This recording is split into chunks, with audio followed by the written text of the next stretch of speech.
For more than 30 years, Somaliland has functioned like a state.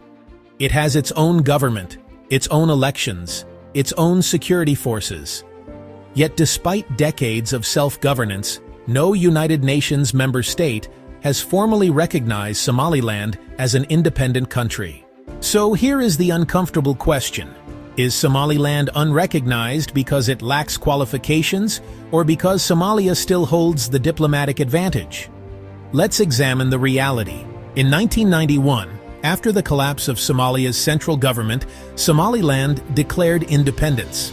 Since then, it has built relative internal stability compared to much of southern Somalia during the 1990s and early 2000s. But international recognition is not awarded based on internal governance alone. It is a political decision. Somalia remains internationally recognized as a sovereign state, despite the many challenges it has faced over the years. The international community, including the United Nations and most countries, continues to acknowledge Somalia's government as the legitimate authority over its territory. This recognition is crucial for Somalia's participation in global affairs and its ability to engage with other nations. It occupies the United Nations seat, giving it a voice in international decision-making and allowing it to represent its people on the world stage. Somalia also represents its territory in global treaties and agreements, signing important documents that shape international relations and cooperation. It holds legitimacy under international law, which means its borders and government are recognized by legal frameworks that govern nations worldwide. And here is the key principle: territorial integrity. This concept protects Somalia's borders from being changed without broad international agreement. The African Union strongly protects colonial-era borders, insisting that the boundaries set at independence must be respected to maintain stability. Why? Because if one region successfully breaks away without continental consensus, it could trigger fragmentation across Africa, leading to instability and conflict in many countries. This is Somalia's strongest shield. International recognition and the principle of territorial integrity protect its place in the world. The story becomes more complicated. The path to international recognition is rarely straightforward, shaped by a web of political interests, historical context, and global power dynamics. Recognition is not just a matter of legal definitions or paperwork.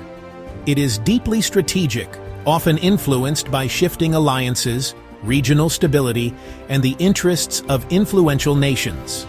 Take South Sudan, for example.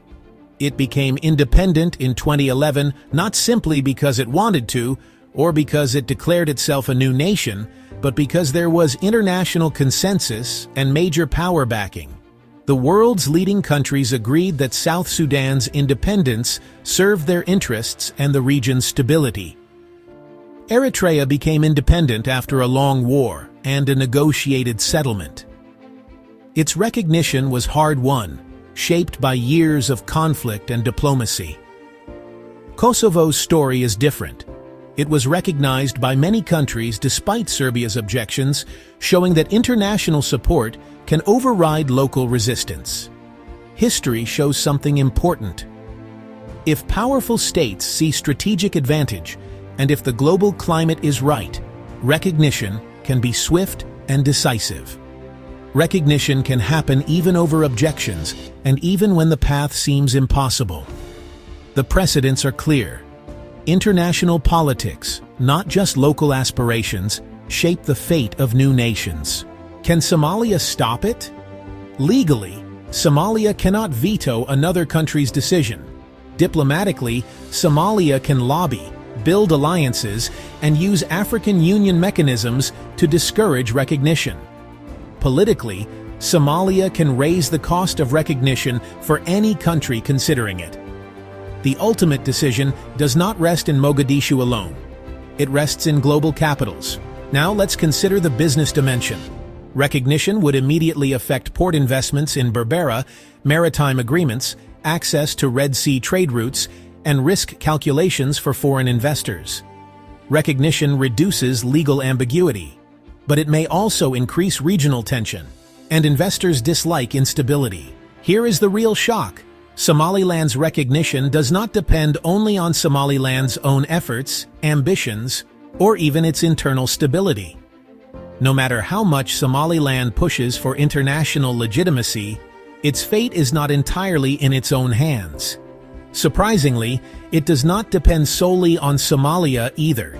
Even if Somalia were to change its stance or policies, that alone would not guarantee Somaliland's recognition on the world stage. The real decision lies with major geopolitical actors, powerful countries, and international organizations, who must decide if recognizing Somaliland aligns with their long-term strategic interests in the Red Sea region, a vital corridor for global trade and security. If these influential players decide that recognition does not benefit them, the current situation will continue, with Somaliland remaining unrecognized.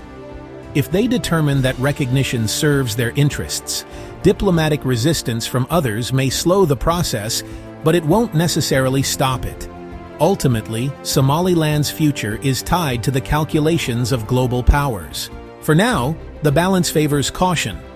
But in geopolitics, caution can shift quickly. And in the Horn of Africa, recognition is not just about flags. It is about leverage, power, and control over one of the world's most strategic maritime corridors. This is Horn Business Insight, analyzing trade, investment, and strategy where it matters most.